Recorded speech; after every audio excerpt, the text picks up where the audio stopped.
Long lived assets यानी ऐसे assets जो एक साल से ज्यादा लिव करते हैं, एक साल से ज्यादा बिजनेस का साथ देते हैं और उसके साथ प्रोडक्शन में हेल्प करते हैं।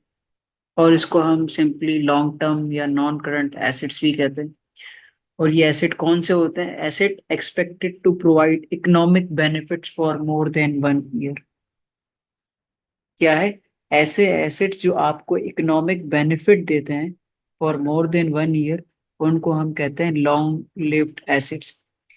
वो टेंजेबल भी हो सकते हैं, जिनकी फिजिकल एग्जिस्टेंस होती है। इंटेंजिबल एसेट्स भी हो सकते हैं, जिनका फिजिकल कोई सब्सटेंस नहीं होता। फाइनेंशियल एसेट्स भी हो सकते हैं, शेयर्स, बॉन्ड्स। सही है? तो टेंजिबल एसेट्स में क्या क्या आता है? Fix asset, lands, buildings, property, plant and equipment. Intangible assets में पेटेंट्स, ट्रेडमार्क्स, गुडविल, लाइसेंस। और फाइनेंशियल एसेट्स में क्या आता है? अगर कोई कंपनी शॉर्ट टर्म इन्वेस्टमेंट करती है, लॉन्ग टर्म इन्वेस्टमेंट करती है, बॉन्ड खरीद लेती है, सिक्योरिटीज खरीद लेती है, तो वो फाइनेंशियल एसेट्स में आते हैं। फाइनेंशियल एसेट्स में क्या होता है कि जिन पे आप इन्वेस्ट करके कुछ रिटर्न कमा सकते हो। अब आप उन एसेट्स को बैलेंस शीट में किस वैल्यू पे रिपोर्ट करोगे, या इनकम स्टेटमेंट में क्या एक्सपेंस चार्ज करोगे उन एसेट का। सही है? और जितने भी टेंजिबल एसेट्स होते हैं, जैसे इम्पेयरमेंट, रिवैल्यूएशन, उसमें आपने पढ़ा होगा कि assets are recorded at cost, या फेयर वैल्यू, या मार्केट वैल्यू। सही है? Cost of a non current asset includes all necessary expenditure to get the asset ready for use. For example, मैंने अपने घर में एसी लगवाया। एक तो क्या हुआ, मुझे एक एसी की कॉस्ट बेयर करनी पड़ी। फिर मैंने उसको अपने घर तक मंगवाया, ट्रांसपोर्टेशन देनी पड़ी, इंस्टॉलेशन करवाई। या मेरे घर में कोई जगह नहीं थी, या मतलब वॉल में कुछ, मतलब बेस बनाने के लिए, फाउंडेशन बनाने के लिए मैंने उसमें होल करवाया, वायरिंग करवाई, या प्रॉपर सेटअप करवाया। तो मतलब इस तरह की जितनी भी कॉस्ट होती है ना, जब आप नया एसेट खरीदते हो और उसमें जो भी एक्स्ट्रा कॉस्ट इनकर होती है, तो वो आप एसेट के कॉस्ट में शामिल कर देते हो। In future, any addition or alteration upgrading the non-current asset which increases its life or capacity, then it is also capitalized. For example, मेरी कार है, उसका अभी गर्मी आ रही है, तो उसकी जो एसी की परफॉर्मेंस है ना, वो काफ़ी वीक हो गई है। तो वो एसी किसी यूज़ का नहीं है। अब मैं एसी सर्विस करवाऊंगा तो उससे क्या हो जाएगा? उसकी लाइफ बढ़ जाएगी, उसकी प्रोडक्टिविटी बढ़ जाएगी। तो उसकी जो कॉस्ट होगी, वो मैं कार के, अगर मैं चाहूँ तो मतलब नई नई गाड़ी खरीदी, 1 साल हुआ है, तो मैं उस मेंटेनेंस को भी अपनी कार की वैल्यू में शामिल कर दूंगा। मैंने कहा भाई, इसको जितना चलाऊंगा तब तक फायदा उठाऊंगा। सही, इस तरीके से हो सकता है। या आप कोई अलॉय रिम्स लगवा देते हो, तो उसको भी आप और मतलब इकोनॉमिक बेनिफिट यूज कर रहे हो, तो आहिस्ता आहिस्ता फिर वो डेप्रिशिएट होता रहेगा और उसको आपको एक्सपेंस आउट करते हो। जिस भी चीज को आप कैपिटलाइज करोगे ना, फिर उसको आप आराम आराम से एक्सपेंस की तरफ एलोकेट करोगे। बट दो एसेट ऐसे होते हैं जिनको आप एक्सपेंस आउट नहीं कर सकते। एक तो लैंड, जमीन होती है, उसमें क्या ही डेप्रिसिएशन होगी या क्या ही एक्सपेंस आउट करोगे आप। और intangible assets with indefinite life, तो उनको कोई एक्सपेंस आउट नहीं करता, वो डायरेक्ट इम्पेयर होता है। गुडविल खराब हो गई, बैड इमेज, बैड पब्लिसिटी। सही है? और कैपिटलाइज कॉस्ट क्या होती है? ये एक ऐसा एक्सपेंस होता है जो एसेट या फिक्स एसेट की कॉस्ट में ऐड किया जाता है।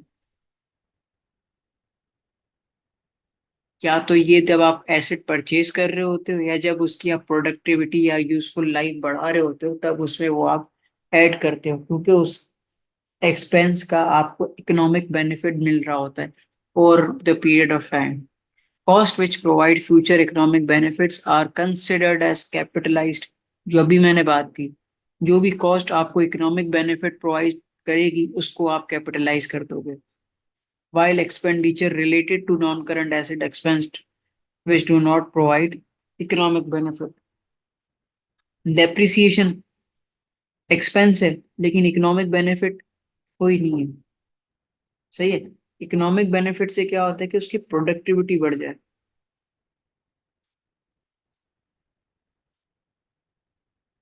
Capitalising cost rather expensing out result in higher profitability in the initial year. यानी जिस साल आप कॉस्ट को एक्सपेंस नहीं करोगे, कैपिटलाइज करोगे, उस साल आपकी प्रॉफिटेबिलिटी तो बढ़ जाएगी, बट जो सब्सिक्वेंट ईयर्स आते रहेंगे ना, तो उस कैपिटलाइज कॉस्ट को आप आहिस्ता आहिस्ता एक्सपेंस आउट करोगे, तो उससे आपका प्रॉफिट या प्रॉफिटेबिलिटी कम होती रहेगी। Results in higher cash flow from operations. Capitalising से आपका जो कैश फ्लो फ्रॉम ऑपरेशंस है वो हायर हो जाता है। क्यों? Because capitalising is classified as investment activity या इन्वेस्टिंग कैश आउटफ्लो। सही, तो कैश फ्लो ऑपरेशंस भी ज्यादा हो जाता है, एसेट भी बढ़ जाता है, एक्सपेंस भी कम हो जाता है, प्रॉफिटेबिलिटी भी बढ़ जाती है। तो कैपिटलाइजिंग को आप एज अ मैनिपुलेशन में भी यूज कर सकते हो। आप अनअप्रोप्रिएट कैपिटलाइजेशन कर लोगे तो कैश फ्लो फ्रॉम ऑपरेशंस बढ़ जाएगा, प्रॉफिटेबिलिटी बढ़ जाएगी, एसेट बढ़ जाएगा। ठीक है। और कैपिटलाइजेशन के क्या क्या इम्पैक्ट्स होते हैं? कैपिटलाइजेशन का मतलब क्या है कि कॉस्ट को एसेट में कन्वर्ट करना है। अगर एक्सपेंस करोगे तो सही, अगर आप किसी कॉस्ट को कैपिटलाइज करोगे तो टोटल एसेट बढ़ जाएंगे और एक्सपेंसेस कम होंगे यानी प्रॉफिटेबिलिटी इंक्रीज कर जाएगी। आप किसी कॉस्ट को कैपिटलाइज करोगे यानी मैं अपने एसेट बढ़ा रहा हूँ, एसेट बढ़ रहे हैं तो यानी इक्विटी बढ़ रही है। सही है। तो एक्सपेंस एसेट बढ़ा रहा हूँ तो प्रॉफिटेबिलिटी भी बढ़ जाएगी क्योंकि एक्सपेंस कम हो रहा है, नेट इनकम हायर हो जाएगी, एक्सपेंसिंग लोअर हो जाएगी कैपिटलाइज करने से। लेकिन सब्सिक्वेंट ईयर का प्रॉफिट कम होता रहेगा जैसे अभी मैंने ऊपर बताया था, और एक्सपेंसिव बढ़ती जाएगी सब्सिक्वेंट ईयर में। डेट टू इक्विटी रेशियो कम होता रहेगा क्योंकि आपने एसेट बढ़ा दिए। Total assets equals to equity plus liability ऐसे होता है ना।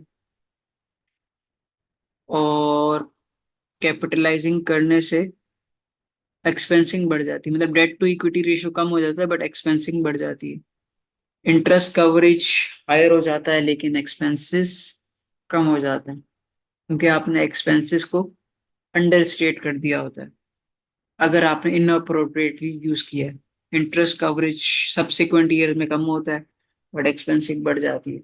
तो खैर ये मतलब कोई भी ऐसा एक्सपेंस अगर आप कर रहे हो और उसका फ्यूचर ईयर में आपका इकोनॉमिक बेनिफिट हो सकता है तो वो आपकी कैपिटलाइज कॉस्ट है। और ऐसा एक्सपेंस जो अभी आप कर रहे हो लेकिन फ्यूचर में इसका कोई फायदा ही नहीं होने वाला तो उसको आप एक्सपेंस आउट करोगे। तो बेसिकली ये था non current asset, financial assets, और बहुत सारी चीजें होती है, इम्पेयरमेंट टेस्ट करना, रिवैल्यूएशन करना, ये एसेट का एंड वाला मतलब आगे का पार्ट है। तो उसकी वीडियो हम पहले ही बना चुके हैं तो वो आप रेफर कर सकते हो। डेप्रिसिएशन भी आता है। कोशिश ये है कि अगली